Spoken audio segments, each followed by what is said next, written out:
नमस्कार दोस्तों, मेरा नाम है वॉइस लवर आयुष भट्ट और आज आप लोगों को कहानी सुनाने आया हूँ। ये कहानी लिखी है वॉइस लवर आयुष भट्ट यानी कि मैंने। तो चलिए सुनते हैं आज की ये कहानी। आज बड़ा अजीब सा लग रहा है। आज का अंधेरा काटने दौड़ रहा है, मानो जैसे अपने में हजारों सवाल छिपाए बैठा हो, सारी रात मुझसे बहस करने के लिए। 9 बजने को है, राज अब तक घर नहीं आया। कहीं किसी दोस्त के यहाँ पार्टी में तो नहीं चले गए, या फिर किसी नए बिजनेस ट्रिप पर, कंपनी के किसी क्लाइंट के साथ मीटिंग में होंगे। पर आज जाने से पहले राज ने कुछ बताया भी तो नहीं था।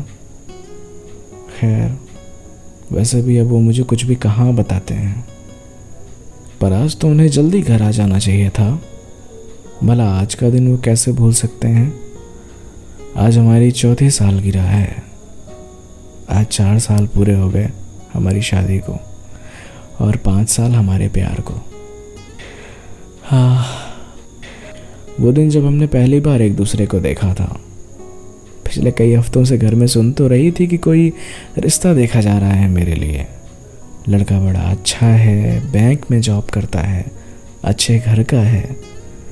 बस इससे ज़्यादा अगर कुछ पता था तो वो था राज का नाम। माँ ने बताया था लड़के का नाम राजवीर है। राजवीर। मैंने कैसे राहत के साथ बेशर्मी से माँ के सामने ये नाम दोहराया था और उसके बारे में सोचते हुए निमके के कंधे पर अपनी कोहनी टिका दी थी। जिस दिन राज मुझे देखने आए थे, मैं कितना ज़्यादा खुशी थी और उतावली भी। रोड से गुजरने वाली हर गाड़ी में ढूंढ रही थी कि कौन सी गाड़ी मेरे दरवाजे पे रुकेगी और कोई आ जाएगा। दीदी सब्र रखो, जीजू जल्दी ही आएंगे। निमकी जब ऐसा बोल के मुझे चिढ़ाती तो दौड़ा लेती थी मैं उसे उसकी चुटिया खींचने के लिए। पर वो सही तो कह रही थी। मैं भी तो आखिर इंतज़ार कर रही थी उनका। और फिर उनके आने के बाद जब माँ पापा ने हम दोनों को अकेले में बात करने को कहा तो कैसे हाथ पैर कांप रहे थे मेरे। आपको मुझसे डर लग रहा है क्या? जब ऐसा पूछा राज ने तो मैं कैसे दबक के बोल पड़ी थी। नहीं, ऐसा बिल्कुल भी नहीं है। मैं तो बस सोच रही थी कि क्या बोलूँ, आप ही कुछ पूछिए ना। और फिर राज के सवाल और मेरे जवाब। ऐसा लग रहा था मैं कब से बैठी थी इसी के इंतज़ार में। और फिर मैंने सब कुछ बता दिया राज को कि मुझे क्या खाना अच्छा लगता है, कौन सा टीवी सीरियल अच्छा लगता है, कौन सी आइसक्रीम अच्छी लगती है, कौन सी चॉकलेट अच्छी लगती है और बहुत कुछ। जो मैंने बताना शुरू किया तो फिर रुकने का नाम ही नहीं लिया। मानो किसी कैद परिंदों को खुला आसमान मिल गया हो, जिसमें वो उड़ती जाए और बस उड़ती जाए। और फिर जब राज ने हंसते हुए कहा तुम कितना प्यारा बोलती हो, बट सच्ची हमारी पसंद कितनी मिलती जुलती है ना। मैं कितना शर्मा गई थी और बस आंखें नीचे करके देख रही थी राज को। कितने वादे, कितनी उम्मीदें लेकर आई थी मैं इस घर में राज के साथ। राज ने भी पूरी कोशिश की उन्हें निभाने की। पर पिछले इन 1.5-2 सालों में, या फिर जब से गुन्नू आई है घर में, हमें दूरियां कुछ बढ़ सी गई हैं।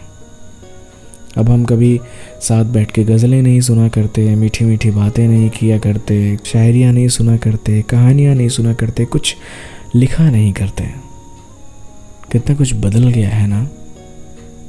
मैं ड्राइंग रूम में बैठे सोफे पर इन्हीं कुछ उलझनों में खोई हुई थी कि गुन्नू ने मुझे आवाज़ लगाई, मम्मा कोई आया है बाहर।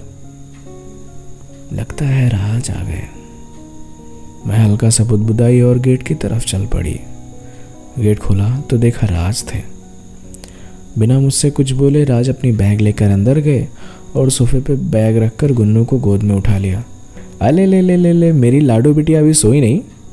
डॉल को नींद नहीं आ रही है क्या? और ऐसा करके वो दोनों आपस में हंसने लगे, चिल्लाने लगे और खेलने लगे। पर मैं बिल्कुल थम गई।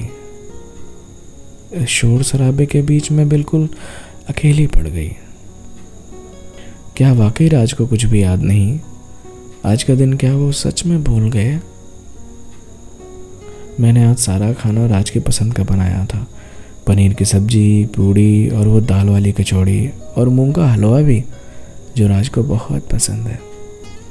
पर ये सब किसके लिए और क्यों? मैं खुद से इन सवालों में खोई ही थी कि अचानक से अंदर के रूम से गालिब साहब की एक गज़ल सुनाई दी, जगजीत साहब की आवाज़ में। साल भर बाद घर में गज़ल की धुन सुनाई पड़ी थी। यही गज़ल तो राज ने मुझे गा के सुनाई थी हमारी पिछली सालगिरह पे।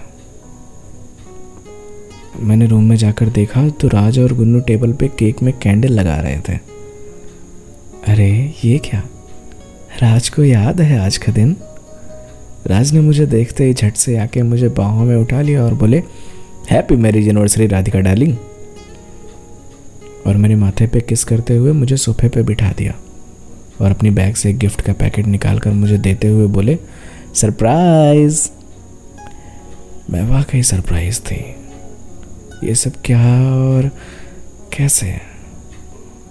मैंने जल्दी से गिफ्ट ओपन किया तो देखा ये वही नेकलेस था जो मैंने अपनी पिछली सालगिरह पे राज से मांगा था, बट कुछ ऑफिस प्रॉब्लम के चलते राज इसे नहीं दे पाए थे।